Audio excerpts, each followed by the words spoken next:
Students, welcome to my channel God Classes. तो students, आज के इस लेक्चर में हम कंटिन्यू करेंगे क्लास 10th का 6th chapter triangles.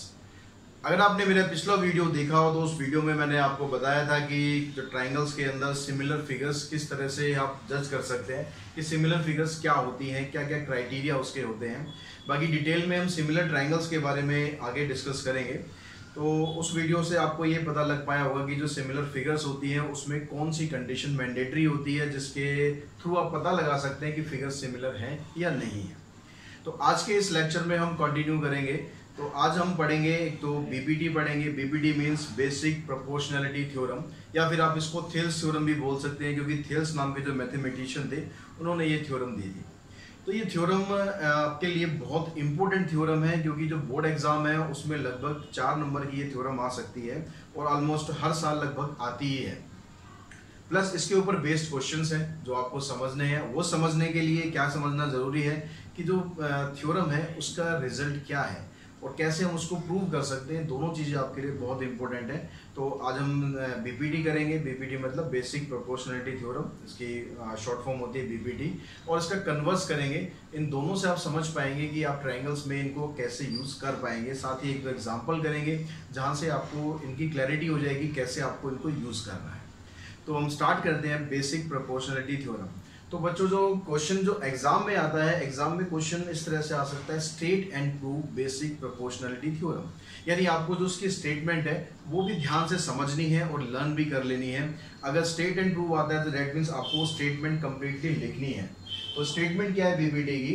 If a line is drawn parallel to one side of a triangle to intersect the other two side in distinct point, the other two side divided in same ratio। ये statement है। थोड़ा इसको हम जरा आराम से ध्यान से समझते हैं ताकि आपको एक एक चीज इसकी समझ में आ जाए। तो यहाँ पर आपको ये तो पता लगे कि एक ट्राइंगल की बात हो रही है। तो एक ट्राइंगल हम बना लेते हैं पहले। ये आपके पास एक ट्राइंगल आ गया, इसका नाम आप रख सकते हैं कुछ भी। तो नाम हमने रख दिया यहाँ पर ABC। अब यह क्या कहता है ये? If a line is drawn parallel to one side of a triangle, triangle की किसी भी एक साइड के पैरेलल आपको एक लाइन ड्रॉ करनी है। तो हम नॉर्मली क्या करते हैं, जो नीचे हॉरिजॉन्टल लाइन होती है इसी के पैरेलल एक लाइन ड्रॉ कर लेते हैं। तो ये लाइन आ गई आपके पास DE। अब ये लाइन तो खींच दी, फिर लाइन क्या काम कर रही है ये चीज बड़े ध्यान से सुनो। तो parallel to one side of a triangle to intersect the other two side in distinct point. बाकी की जो दो साइड्स है AB और AC, इनको ये दो डिस्टिंक्ट पॉइंट पर क्रॉस करती है। तो ये D और ये E पॉइंट आ गया, ठीक है। द अदर टू साइड्स कौन सी साइड के बारे में बता रहा है ये? AB और AC के बारे में बता रहा है। The other two sides divided in same ratio, यानी ये जो अपनी लाइन खींची है इसके पैरेलल ये बाकी की जो दो साइड है, ये वाली जो दो साइड है, इनको सेम रेशो में डिवाइड करती है। तो थ्योरम जो है उसके स्टेटमेंट को आप समझो ध्यान से, क्या ये कहना चाह रहा है। स्टेटमेंट समझ में आ गई तो काफी कुछ आपको क्लियर हो जाएगा। करना क्या है यहाँ पर कि यहाँ पर ये आपके पास एक साइड है, इसके पैरेलल हमने एक ये लाइन यहाँ पर ले ली। ये लाइन बाकी दोनों लाइंस को जहाँ पर इंटरसेक्ट करती है उसकी वजह से जो रेशो बनेगी AD और DB, इधर से रेशो बनेगी AE और AC, ये दोनों रेशो आपस में इक्वल होगी, ऐसा हमें प्रूव करना है। तो जब हम थ्योरम प्रूव करते हैं तो कुछ स्टेप्स हमें फॉलो करने हैं। सबसे पहली और मैंडेटरी चीज है इसकी फिगर बनाना। अगर विदाउट फिगर आपने मान लो याद कर ली, रट ली और आप एग्जाम में लिखा है विदाउट फिगर, तो आपको उसका कोई मार्क्स नहीं मिलने वाला। सबसे मैंडेटरी चीज है उसकी फिगर सही तरीके से बनानी। उसके बाद हम क्या करते हैं, सबसे पहले यहाँ लिखते हैं गिवन। क्वेश्चन में आपको क्या गिवन है? तो क्वेश्चन में हमारे पास क्या है कि DE BC के पैरेलल है।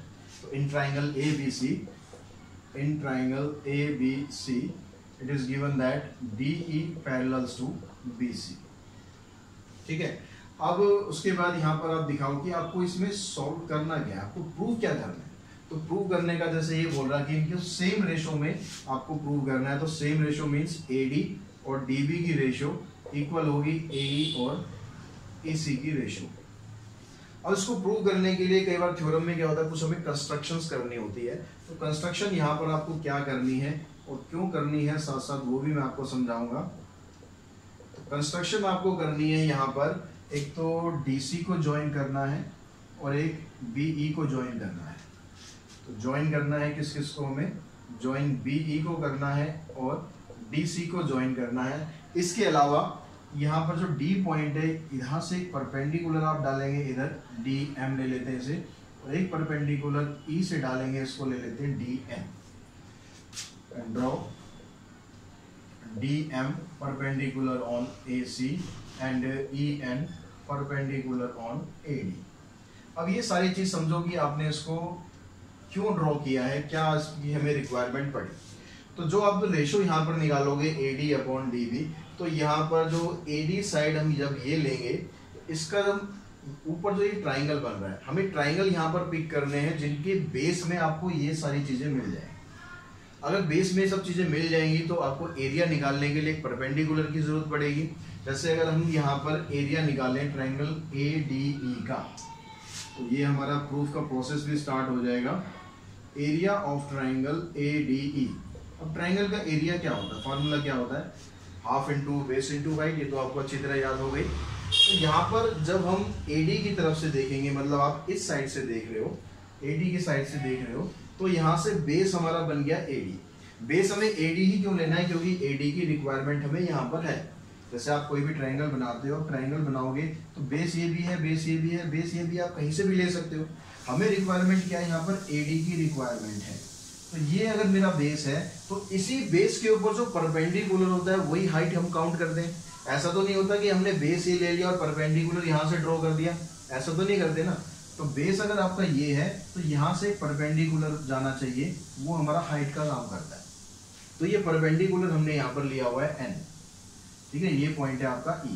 तो जब आप इस ट्राइंगल का एरिया निकालेंगे फार्मूला यूज करके, हाफ इंटू में बेस इंटू में हाइट, ये आ गया आपके पास। उसके बाद फिर क्या करते हैं, यहाँ पर देखो क्या चाहिए आपको, DB चाहिए। अब DB जो बेस था, DB बेस बनाने के लिए ही हमने BE को ज्वाइन किया था, ताकि आपके पास ये ट्राइंगल बन जाए BDE। ये समझ में आ गया। तो अब यहाँ पर मैं दूसरा ट्राइंगल, आपको एक एक ट्राइंगल करके मैं अलग अलग समझाऊंगा ताकि आपको अच्छी तरह सब चीजें समझ में आ जाए। ये आपके पास ट्राइंगल बन रहा है इस तरह से, ठीक है, ये ट्राइंगल बन रहा है यहाँ पर, ये D है, ये B है और ये E है। अब यहाँ पर क्या करना है, यहाँ पर बेस मुझे ये वाला चाहिए, BD बेस चाहिए। अगर अब BD बेस चाहिए तो यहाँ से जो परपेंडिकुलर होगा, जो हाइट होगी, वो हम कहाँ से काउंट करेंगे। देखो यहाँ पर जो ट्राइंगल बन रहा है ये ऑब्ट्यूज एंगल ट्राइंगल है, और इसमें अगर आप इस वर्टेक्स से हाइट फाइंड करेंगे तो हाइट यानी जो बिल्कुल परपेंडिकुलर होनी चाहिए। हाइट का मतलब क्या है, बिल्कुल परपेंडिकुलर। तो यहाँ से जब परपेंडिकुलर डालेंगे तो ये परपेंडिकुलर आपका बाहर की तरफ बनेगा, जो कि आपका आ रहा है यहाँ से N। तो ये परपेंडिकुलर जो बनाया था हमने EN, ये एक्चुअली इसकी भी हाइट का काम करेगा, और जो BD हम यहाँ पर बेस ले रहे हैं इसकी भी हाइट का काम करेगा। तो यहाँ पर आप जब एरिया ऑफ ट्राइंगल निकालेंगे, एरिया ऑफ ट्राइंगल BDE, तो यहाँ से आपका फॉर्मूला बनेगा हाफ इंटू में बेस इंटू में हाइट, यहाँ पर भी रहेगी आपकी EN। समझ में आ गई बात। कोई भी जो ऑब्ट्यूज एंगल ट्राइंगल होता है, यहाँ पर आपको कुछ कंफ्यूजन नहीं होना चाहिए। यहाँ पर एक दोबारा इस तरह समझ लो आप, अगर आपके पास ये ट्राइंगल है, आपके ऑब्ट्यूज एंगल ट्राइंगल यहाँ पर, और आप इस वाले वर्टेक्स से इसकी हाइट फाइंड करना चाहते हैं, तो हाइट कहाँ पर जाएगी इसकी, यहाँ से हाइट हम निकालेंगे परपेंडिकुलर, तो बाहर की तरफ जाएगी। तो वही अब ट्राइंगल को हमने यहाँ पर घुमा दिया है और कुछ नहीं है, ठीक है। अब आपको ये दोनों चीज समझ में आ गई। यहाँ से अब क्या करना है आपको, इन दोनों की रेशो फाइंड कर लो। आप इन दोनों की रेशो फाइंड कर लेते हैं। रेशो फाइंड करने के लिए इसको अपॉन में ले लेते हैं। तो यहाँ से आप देखोगे कि ये हाफ से हाफ कैंसिल हो जाएगा, EN से EN कैंसिल हो गया, तो आपके पास ये बन गया AD अपॉन में BD। ये बन गया आपकी फर्स्ट इक्वेशन। समझ में आ गई बिल्कुल। एक एक चीज आपको समझ में आ जानी चाहिए। मैं कोशिश कर रहा हूँ इसी तरीके से आपको कि सारी चीज समझ में आ जाए। अब हम सेम प्रोसेस क्या करेंगे, फिर एक बार रिपीट करेंगे। अब हमें क्या चाहिएगा, यहाँ पर AE चाहिए और EC चाहिए। अब देखो AE अगर हम लेना चाहते हैं तो AE हमारा बेस यहाँ पर बन रहा है। AE अगर बेस यहाँ बन रहा है तो ट्राइंगल कौन सा है, ट्राइंगल तो यहाँ भी ADE है। तो हमें दोबारा क्या करना है, ट्राइंगल ADE ही लेना है। अगेन आपको क्या करना है, एरिया निकालना है, एरिया ऑफ ट्राइंगल ADE। अब यहां से हम क्या कर रहे हैं, पहले भी हमने एरिया ऑफ ट्राइंगल ADE निकाला है, दोबारा भी हम ट्राइंगल ऑफ ADE ले रहे हैं, लेकिन हम यहाँ पर बेस चेंज कर रहे हैं। बेस चेंज करेंगे, पहले हमने बेस लिया था AD, अब हम ले रहे हैं AE। मतलब आप इधर से देख रहे हो, इधर से देख रहे हो तो ये आपका बेस आ गया AE। तो हाफ इंटू में बेस इंटू में हाइट। हाइट इसकी हमने ड्रॉ करी, ये वाला अगर बेस लेंगे तो हाइट क्या आ जाएगी dm, तो dm आपकी हाइट आ गई। उसी तरीके से अब इसके डिवाइड में आप कौन सा ले लेंगे, एरिया ऑफ ट्राइंगल CDE, क्योंकि अब आपको क्या चाहिए, बेस चाहिए आपको, ये इक्वल्स टू यहां से हटा के मैं एक ही जगह लगा देता हूं। अब आपको बेस क्या चाहिए, बेस आपको चाहिए यहाँ पर EC, तो EC बेस के लिए आपने ट्राइंगल लिया यहाँ पर CDE। अब जैसे आपने यहाँ पर पिछला वाला ये करा था BDE, सेम बिल्कुल वही प्रोसेस यहाँ पर आपको रिपीट करना है। बेस जब आप EC लोगे, बेस जब आप यहाँ पर EC लोगे तो इसकी जो हाइट होगी, इसकी हाइट भी आपको क्या लेनी है, DM लेनी है। जो अभी मैंने ऑब्ट्यूस एंगल का वो बताया था आपको एग्जांपल, उसी की तरह बिल्कुल चलेगा। यहाँ पर फिर ये कैंसिल हो जाएगा, ये कैंसिल हो जाएगा, तो ये आपके पास आ गया AE अपॉन में EC। तो जो आपको प्रूव करने थे यहाँ पर दोनों की रेशो, वो देखो दोनों रेशो हम यहाँ पर लेके आ चुके हैं। AD अपॉन DB चाहिए था आपको, AD अपॉन DB आ गया, और AE अपॉन AC चाहिए था और वो भी आ गया। अब आपको बस क्या करना है, इन दोनों को इक्वल प्रूव करना है। अब कोई भी दो इक्वेशन आपस में इक्वल कब हो सकती हैं, जब उनकी LHS आपस में बराबर हो जाए या RHS बराबर हो जाए, तो वो दोनों इक्वल हो जाएंगी। तो यहाँ पर हमें ये बराबर करना है, तो हमें फोकस कहाँ करना है, इसकी LHS को फोकस करना है। LHS में क्या दिया हुआ है आपको, एरिया ऑफ ADE अपॉन में BDE, नीचे भी दिया हुआ है एरिया ऑफ ADE और एरिया ऑफ CDE। तो इसमें आप देखो जो न्यूमरेटर है, न्यूमरेटर में कौन सा ट्राइंगल आप ले रहे हैं, एरिया ऑफ ADE ले रहे हैं, और यहाँ पर भी एरिया ऑफ ADE ले रहे हैं। अगर हम किसी एक फिगर का एरिया निकालते हैं डिफरेंट फार्मूला यूज करके, तो ऐसा तो नहीं होता कि उसका एरिया चेंज हो जाता है, एरिया तो उसका वही रहेगा। अगर आप किसी ट्राइंगल का एरिया निकाल रहे हो, चाहे आप हीरोन्स फार्मूला लगाओ या half into base into height लगाओ या कुछ और तरीके से निकालो उसको पार्ट्स में डिवाइड करके, ट्राइंगल तो उतना ही रहेगा। तो यहाँ पर क्या होगा, जो ऊपर वाला न्यूमरेटर वाला पार्ट है वो तो ऑलरेडी इक्वल है, क्योंकि वो तो सेम ही फिगर है। हमें क्या देखना है, हमें फोकस कहाँ करना है, हमें फोकस करना है एरिया ऑफ BDE और एरिया ऑफ CDE। हम इसको किसी तरह से बराबर लेकर आ जाए। अब इसको बराबर लाना है तो आपको थोड़ा सा अपनी मेमोरी पे जोर डालना पड़ेगा, थोड़ा सा 9th क्लास में जाना पड़ेगा। वहां पर आपने एक टॉपिक पढ़ा था कि अगर कोई भी दो फिगर्स ऐसी होती हैं जिनका बेस सेम होता है और सेम पैरेलल होता है, तो उनका एरिया भी इक्वल होता है। याद आया कुछ? अगर हमारे पास कोई दो फिगर हैं जिनका बेस सेम है, ये बेस मानो ले लिया मैंने, ये पैरेलल लाइन है, इसके बीच में अगर आप कोई दो ट्राइंगल बनाते हो तो इन दोनों ट्राइंगल का एरिया आपस में इक्वल होता है। तो ये जो प्रॉपर्टी हम यहाँ पर यूज कर रहे हैं, क्या यही प्रॉपर्टी यहाँ पर नहीं बन रही? देखो ध्यान से, ये अगर बेस ले रहे हैं हम, तो यहाँ पर बेस क्या है, ये BC बेस हो गया। इसके पैरेलल हमारे पास ये लाइन थी, तो इसके पैरेलल हमारे पास ये भी लाइन है। अब यहाँ पर जो दो ट्राइंगल बन रहे थे, ये ट्राइंगल हो गया और एक ये ट्राइंगल हो गया। यहाँ पर भी तो दो ट्राइंगल आ रहे हैं आपके पास, एक ट्राइंगल ये हो गया, सॉरी हमने कौन सा ट्राइंगल लिया, BD लिया है। तो एक ट्राइंगल आपके पास ये वाला हो गया और एक ट्राइंगल आपके पास ये वाला हो गया। यानी बेस हमारा यहाँ ऊपर की तरफ है, DE कॉमन बेस आ रहा है। तो बेस अगर आप नीचे आ रहा हो या बेस ऊपर आ रहा हो, उससे कोई फर्क नहीं पड़ेगा, एरिया तो फिर भी बराबर ही रहेगा। तो हम क्या करते हैं, यहाँ पर इसी प्रॉपर्टी का यूज करते हैं। आप यहाँ पर दिखाओ, we know that triangles on same base and between same parallel are equal in area.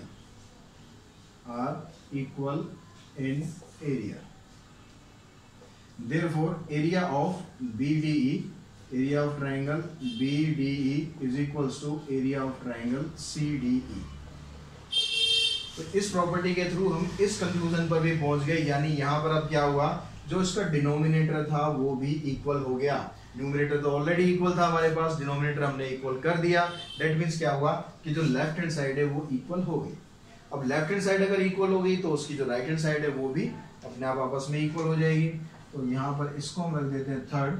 इन तीनों का हम यूज करते हैं तो यहाँ से आपके पास कंक्लूजन आ जाएगा, from first, second and third we can say AD upon BD is equals to AE upon EC।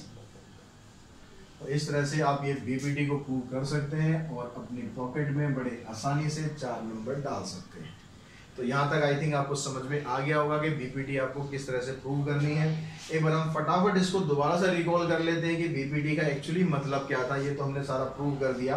तो BPT आपसे ये कह रही है कि अगर आपके पास कोई लाइन किसी ट्राइंगल की साइड के पैरेलल है, क्योंकि क्वेश्चंस में आपको यूज करना है तो ये सारा कुछ तो करना नहीं है, तो इसको बेसिक फटाफट एक बार दोबारा हम समझ लेते हैं। अगर ये कहता है कि डी और बीसी दोनों आपस में पैरेलल हैं, तो इसका मतलब हुआ कि यहाँ से जो रेशो आएगी AD अपॉन DB और AE अपॉन AC, ये दोनों आपस में इक्वल होंगी। ये आपकी बीपीटी थ्योरम है, इसके अलावा और कुछ नहीं। समझ में आ गई बात, बीपीटी किस तरह से आपको प्रूव करनी है। अब हम बात करते हैं इसके कन्वर्स की, कि कन्वर्स ऑफ बीपीटी क्या होता है। तो स्टूडेंट्स अब इसका कन्वर्स समझते हैं कि बीपीटी का जो कन्वर्स होता है, कन्वर्स मतलब इसका उल्टा क्या होता है, कैसे आप उसको प्रूव कर सकते हैं। यहाँ कहता है if a line divides any two sides of a triangle in the same ratio then the line is parallel to third side. यानी ट्राइंगल की दो साइड को कोई लाइन सेम रेशियो में डिवाइड करती है। जैसे यहाँ पर ये जो लाइन हम ले रहे हैं DE, ये क्या कर रही है, AD और DB की रेशियो को AE और EC के बराबर कर रही है। तो ऐसा करने पर क्या होगा, ये जो लाइन हमने ड्रॉ करी है, ये लाइन तीसरी साइड के पैरेलल होगी। इसको आपको प्रूव करना है। तो यहाँ भी आप क्या करते हैं, पहले आप गिवन लिखते हैं कि गिवन क्या है। गिवन है इसके अंदर कि AD और DB की जो रेशियो है ये बराबर है AE अपॉन EC की।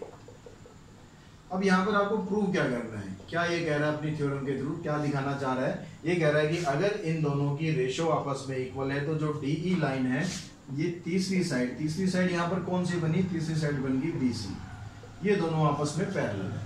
अब यहाँ पर जो बीपीटी था उसमें क्या था, बीपीटी में था कि अगर ये दोनों लाइन पैरेलल है तो इन दोनों की रेशियो बराबर है। यहाँ पर इसका उल्टा यानी कन्वर्स है। तो ये आपको प्रूव करना है। उसको प्रूव करने के लिए हम यहाँ पर क्या करते हैं, हमें कंस्ट्रक्शन यहाँ भी करनी पड़ेगी, क्योंकि इसके लिए हम मेथड यूज करेंगे जिसको बोलते हैं कॉन्ट्राडिक्शन मेथड। कॉन्ट्राडिक्शन मेथड क्या होता है, यहाँ पर आप समझो कि ये लाइन हमें ये इसके पैरेलल प्रूव करनी है। हम मान के चलते हैं कि ये लाइन इसके पैरेलल नहीं है भाई, ठीक है। कॉन्ट्राडिक्शन में क्या करना है, आपको ये मान के चल लेना है कि ये लाइन इसके पैरेलल नहीं है, क्योंकि अभी तुम्हें पता ही नहीं है ना कि लाइन पैरेलल है या नहीं है। तो हम मान लेते हैं कि यहाँ पर कोई और लाइन है, कोई और लाइन सपोज हम यहाँ पर ले लेते हैं, यहाँ से एक तरफ से स्टार्ट करेंगे आप। यहाँ पर मैं एक लाइन ले लेता हूँ, मैं ले लेता हूँ इसको DF। मैं ये मान के चलता हूँ कि जो DF लाइन है वो BC के पैरेलल है। D का भी हमें नहीं पता, D को भी छोड़ दो। अब मान के चल लेते हैं कि construct a line DF which is parallel to BC। अब क्योंकि DF BC के पैरेलल है तो जब आप BPT लगाओगे तो इसमें E का कोई रोल नहीं है, इसमें F का रोल होगा। तो जब आप इसका प्रूफ करेंगे तो इस प्रूफ में आप देखेंगे यहाँ पर because DF parallels to BC, so AD upon DB is equals to AF upon में FC। क्यों, क्योंकि BPT तो यही कह रही है, जो भी पिछली थ्योरम करी है हमने उसमें क्या कह रहा है, उसमें यही तो कह रहा है कि उसमें यही तो आपको बता रहा है कि अगर यहाँ पर आपके पास एक लाइन है, यहाँ पर DF लिया हुआ है हमने, कि ये वाली लाइन अगर इसके पैरेलल है तो जो रेशो आप निकालोगे AD अपॉन DB की और AF अपॉन FC की, इन दोनों की रेशो आपस में इक्वल होगी। तो भाई ये हमने यहाँ पर बस लिख दिया है और हमने कुछ अलग से कुछ नहीं किया, ठीक है। अब लेकिन क्वेश्चन में आपको क्या दिया हुआ था कि जो AD अपॉन DB है ये किसके बराबर है, AD अपॉन DB बराबर आपको दिया है AE अपॉन EC के, ठीक है। ये क्वेश्चन में आपको दिया है। अब इन दोनों से आप कंक्लूजन निकालो। ये फर्स्ट ले लेते हैं, इसको सेकंड ले लेते हैं। यहाँ पर आप लिख देंगे कि गिवन है, यहाँ पर आप लिख देंगे गिवन है, ये आपके पास बन गया सेकंड।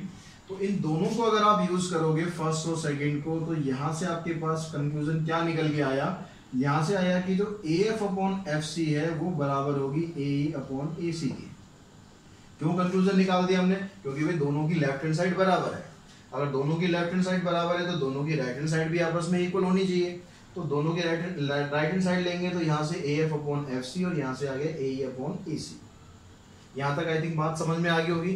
अब हम यहाँ पर क्या दिखाते हैं, ये दोनों साइड आपके पास बराबर आ गई। जब दो साइड आपस में आपके पास इक्वल आ गई, left hand side right hand side, तो उसके अंदर अगर आप कुछ ऐड करते हो, कुछ भी आप ऐड करते हो दोनों के अंदर सेम चीज, तो भी बराबर तो रहेगा ही वो। तो हम इसके अंदर यहाँ भी +1 कर देते हैं और यहाँ भी +1 कर देते हैं। अब +1 करने से क्या होगा, जब आप इसका एलसीएम लेंगे तो ये आ जाएगा AF प्लस FC। यहाँ पर लेंगे आप एलसीएम तो यहाँ आ जाएगा AE प्लस में EC। अब AF और FC AF यहाँ तक हो गया, FC यहाँ तक हो गया। इन दोनों को अगर आप ऐड करेंगे तो क्या बन रहा है, ये पूरी की पूरी AC बन रही है। तो यहाँ पर बन गया ये AC अपॉन में FC। ऐसे यहाँ पर जब आप AE और EC को ऐड करेंगे तो भी ये पूरी लाइन बन रही है, तो यानी ये भी आ गया AC और EC। तो यहाँ जो हमने +1 किया था उसका पर्पस यही था कि या तो न्यूमरेटर आ जाए या डिनोमिनेटर कोई एक चीज आपस में बराबर आ जाए। तो यहाँ से आप देखोगे AC से AC कैंसिल हो जाएगा, तो FC और EC दोनों बराबर आ गए। अब FC और AC भैया बराबर कैसे हो सकता है, हम तो दोनों को अलग अलग ले रहे थे। यहाँ पर अगर आप यहाँ से देखो, यहाँ से आप FC का डिस्टेंस निकालो और EC का डिस्टेंस निकालो, तो यहाँ पर अगर ये दोनों पॉइंट डिफरेंट हैं तो ये लेंथ बराबर कैसे हो सकती है, जादू तो नहीं हो सकता ना, क्योंकि C पॉइंट तो देखो दोनों में कॉमन है। तो मैंने डिस्टेंस निकाला CE का या CF का, वो तो बराबर तभी होगा जब E और F दोनों कोइंसाइड होंगे। तो therefore E and F coincide.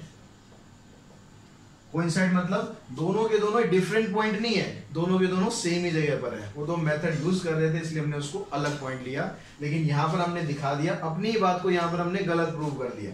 पहले हम दिखा रहे थे अलग पॉइंट है, अब हम कह रहे हैं कि ये दोनों कोइंसाइड है। कोइंसाइड मतलब दोनों एक ही जगह आ रहे हैं। तो इसका मतलब क्या हुआ, अगर DF पैरेलल थी तो इसका मतलब DE भी इसके पैरेलल होगी। तो therefore we can say DE is parallels to BC। तो इस तरह से आप इसका कन्वर्स कर सकते हो प्रूफ। अब कन्वर्स में इसका भी एक फटाफट हम इसका ब्रीफ देख लेते थे, कन्वर्स में है क्या। कन्वर्स में आपने प्रूव तो कर दिया, जब आप क्वेश्चंस में इसको यूज करोगे, क्वेश्चन में ध्यान कैसे रखना है आपको, अगर आपको पैरेलल प्रूव करनी है कोई साइड और आपको मान लो ये ट्राइंगल दिया हुआ है, इस ट्राइंगल में बोलता है कि ये रेशो आपस में इक्वल है। अगर ये कहता है कि यहाँ पर AD upon DB is equals to AE upon EC, ये हमें क्वेश्चन में दिया हुआ है, तो आप यहाँ से कंक्लूजन दे सकते हो कि जो DE है भैया वो पैरेलल होगी BC के। ठीक है, तो यहाँ से कन्वर्स ऑफ BPD का ये रिजल्ट आ जाता है। तो दोनों रिजल्ट आपको ध्यान रखने हैं। BPD में क्या बताया, BPD में ये आपको गिवन होता है, ये पैरेलल है तो ये दोनों की रेशो इक्वल होगी। कन्वर्स में उल्टा हो जाएगा, अगर रेशो इक्वल होगी तो लाइन आपस में पैरेलल होगी। तो स्टूडेंट्स, आज के इस लेक्चर में जो हमने थ्योरम करी BPD और उसका कन्वर्स, आई होप आपको अच्छी तरह से समझ में आ गया होगा। आप इसको एक बार वीडियो को देखें, ध्यान से समझें और फिर एक बार खुद प्रैक्टिस करेंगे तो आप बड़े इजीली दोनों थ्योरम कर पाएंगे। अब नेक्स्ट जो वीडियो है उसमें हम इसके एप्लीकेशंस करेंगे, इसके क्वेश्चंस करेंगे, NCERT एक्सरसाइज 6.2, जिसमें हम समझेंगे कि दोनों थ्योरम्स को आपको यूज कैसे करना है। क्योंकि थ्योरम एक आपको प्रूव करना अलग चीज़ है, लेकिन उसको यूज़ कैसे करना है, उसको समझना कैसे है, वो एक अलग चीज़ है। तो वो नेक्स्ट वीडियो में करेंगे। और आज की आपको वीडियो अगर पसंद आई हो तो वीडियो को लाइक करें, शेयर करें, साथ ही चैनल को सब्सक्राइब जरूर करके रखें, ताकि जो 10th क्लास का जितना भी मैं कंटेंट अपलोड करूँगा वो रेगुलरली आप तक पहुँच सके बिना देर किए। तो आज के इस वीडियो में इतना ही। Thanks to all.